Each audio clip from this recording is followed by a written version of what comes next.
This is All India Radio. In the program Spotlight, now we bring you a discussion on energy for sustainable growth. The participants are Dr. C.K. Varchne, environmentalist, and Chetan Chauhan, journalist. Today, Prime Minister Mr. Narendra Modi held a webinar with government officials and the stakeholders in the area of renewable energy, sustainable lifestyle, and he spoke on how India can take a lead in sustainable lifestyle. The first question, Dr. Varchne, I would like to ask that sustainable lifestyle is a very wide term. So in the context of what PM said, what do you understand of sustainable lifestyle? I think sustainable lifestyle is a way of living in which you are in line with the natural requirement, where you are using resources which are renewable and which you can sustain. Now, this is important with respect to the use of energy. This is important with respect to the use of materials. This is important with respect to the efficiency of their use, both of energy and materials. And it is important that the wastage should be avoided so that maximum use can be made of the resources without really creating pollution and promoting the circular economy of the resources.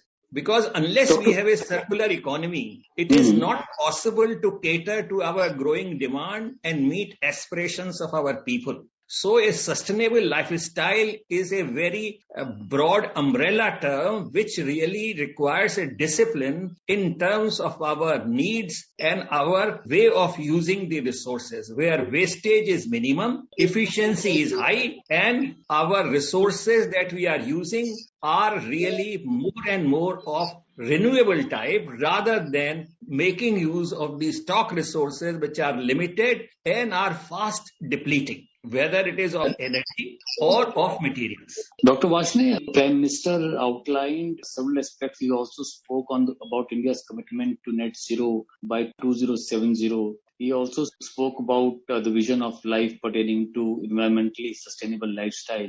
He also said that India has taken a leadership in a global collaboration like International Solar Alliance. He spoke about the target of achieving 500 gigawatt non-fossil energy capacity and achieving 50% of installed capacity through non-fossil fuels by 2030. And the one important point he made is that this is not a challenge but an opportunity for India to move towards this mission. And he also said that in the budget, 19,500 crore has been provided for manufacturing of high efficiency solar modules, which can take India as a leading manufacturing and R&D of solar modules related products in the country. He also mentioned about National Hydrogen Mission, which the government has launched. So in a nutshell, if you say the Prime Minister highlighted the initiatives that the government of India has taken towards sustainable growth, sustainable lifestyle. So on the solar energy front, what do you think? Can India really become a hub for manufacturing of high efficiency solar modules, which will have a huge demand in the coming years?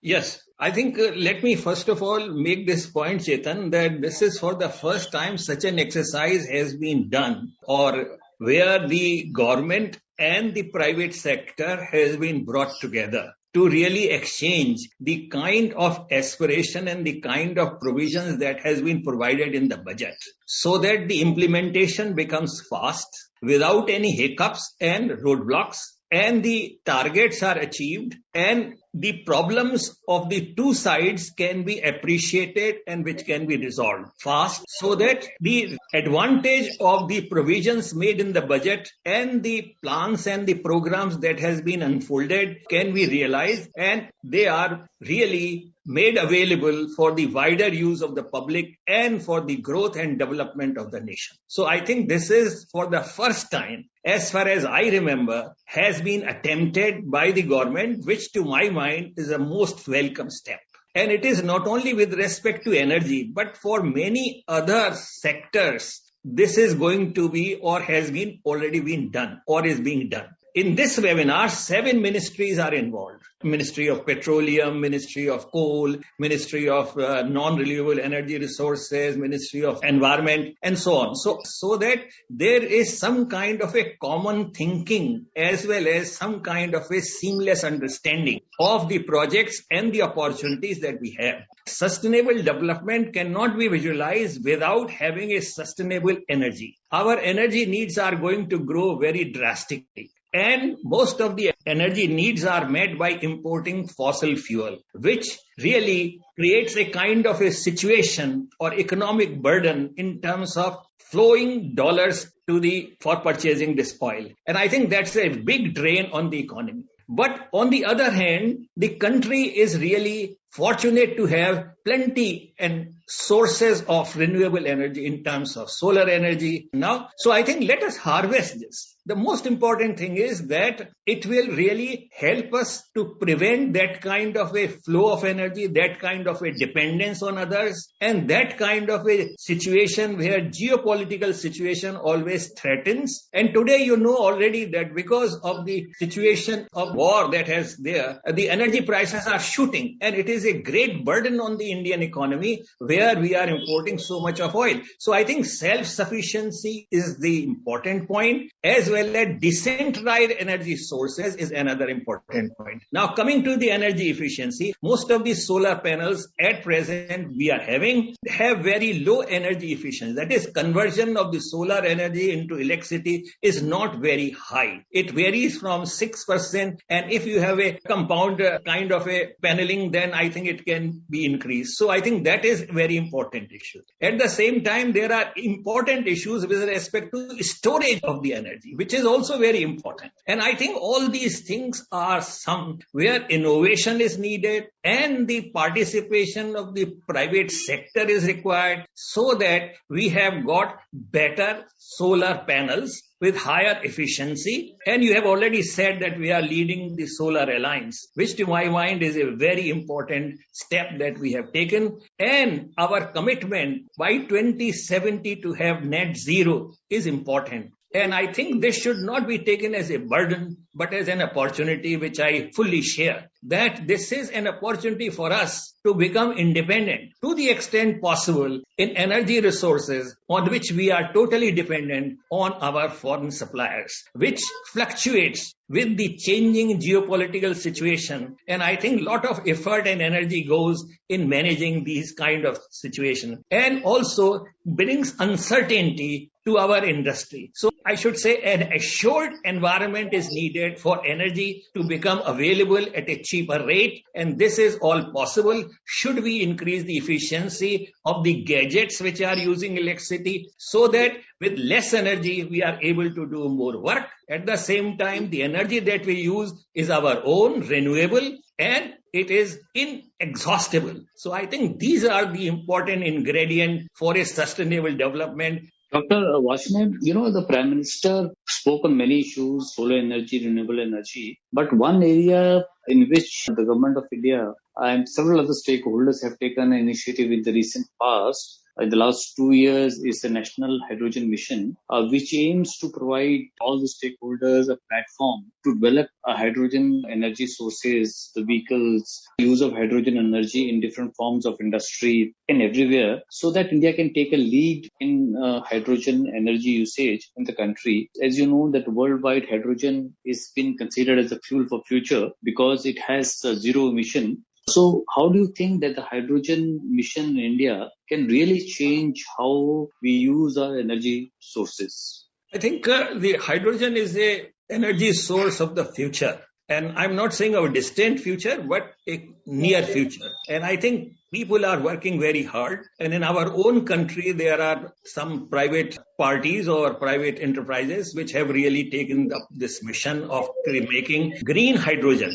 And along with this, there is also a proposal to have a green ammonia, because the green ammonia directly can be used for making fertilizer, which again we are importing. And all this can really be a game changer in a big way. And with the solar grid are really the grid energy available for feeding the requirement of making this green hydrogen. And green hydrogen is transportable and can be used for various purposes, such as transport and particularly the vehicles, as well as for making fertilizer. and for even generating electricity. So I think it's a clean fuel where in one go you eliminate the problem of air pollution. At the same time, it is available using our own renewable energy. So I think these are some of the great advantages of hydrogen. And hydrogen is available in plenty because inexhaustible resources are available. It is the most common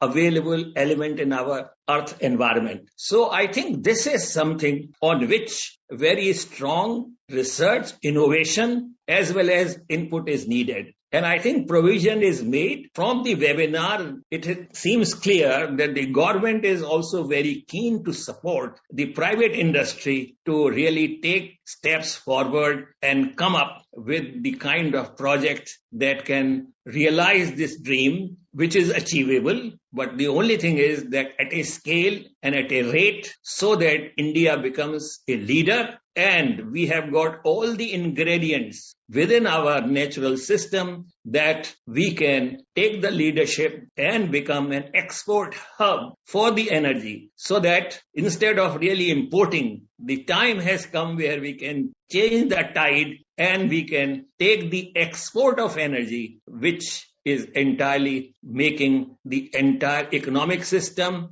development of the country and everything in a new direction. I will also add along with this that making ethanol from the sugarcane is also very important and is being encouraged at various levels. In fact, very recently in Gonda, a sugar plant has been inaugurated, which is not going to produce any sugar, but only ethanol. Because now blending is there, and because of the blending, it is possible to use 20%. And I think that not much change is required in automobiles and others to make use of this fuel. And thus, it will help the farmer, it will help the sugar owner, and it will greatly add to the income of our farmers. So I think it's a great welcome step. Many other distilleries have also small units of this alcohol, and this is something which is also going to be encouraged. Dr. Varshney, my question is that the household tops, the decentralized solar energy has been in talks for many, many years. But we have seen that the concept has not been picked up by people to the extent the government, the stakeholders would have wanted to decentralize the energy use, the energy generation, especially in urban areas, big cities. So what do you think, what are the roadblocks that why people have not adopted to decentralized solar power and generation, especially in urban areas? I think the reasons are very many. For example, people who are living in flats, etc., I think the designing does not permit them to have their individual household level solar panels and solar, electricity generation system. And at the same time, it is also very important that certain amount of encouragement has to be given to these people so that they take up. So once you have high efficiency panels and once we have a large scale production of them, then the costing can come down, and that will encourage the individual households. And the growing international price of the petroleum, the electricity prices are going to shoot up. So in this scenario, it will become very compulsive for the individuals to really think this as an alternative, where at zero cost they will be able to have certain amount of,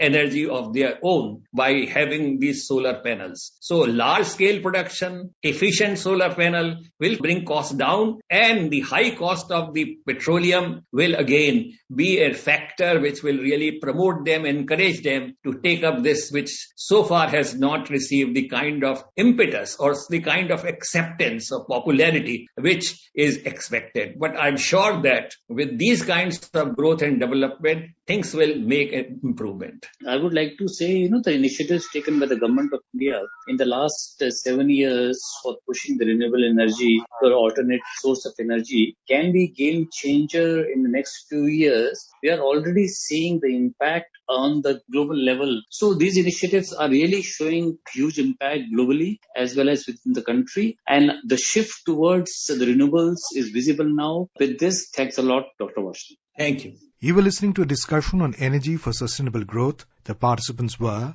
Dr. C.K. Varshney, environmentalist, and Chetan Chauhan, journalist. This program was produced and presented by the News Services Division of All India Radio. You can listen to it on a mobile app, News on AIR. This program is also available on our YouTube channel, News on EIR Official. You may email opinion about this program at eirnsdtalks@gmail.com.